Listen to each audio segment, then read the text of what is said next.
योग्य कारागीर असेल तर योग्य वस्तू असेल तर ती हातात पण दिली गेली पाहिजे. आणि माझ्यासारखा धडपडीचा माणूस रात्रीच्या 9 वाजेपर्यंत इथं कार्यरत असतो. माझं जर तुम्ही काम पाहिलं, मी माझं कौतुक नाही, पण आज पण मी मालेगाव तालुक्यातला सगळ्यात जास्त टीचिंग करणारा शिक्षक आहे. माझ्या इतकी टीचिंग कुणीच करू शकत नाही.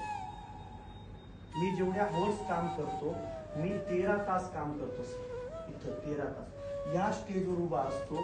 मी जर 1:30 वाजता चार्ज हातात घेतला, जर माईक लावून आलो, फक्त बॅचेस बदलत असतात इथून, फक्त काहीच होत नाही.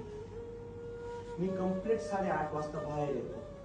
म्हणजे जग मी जेव्हा 1:30 वाजता मध्ये आलेलो, मी जग पाहतो किती वाजता, 8:30 वाजता मी बाहेर येऊन आणि मोकळं मैदान पाहतो.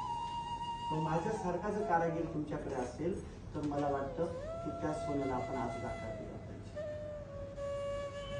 आणि पैशाचं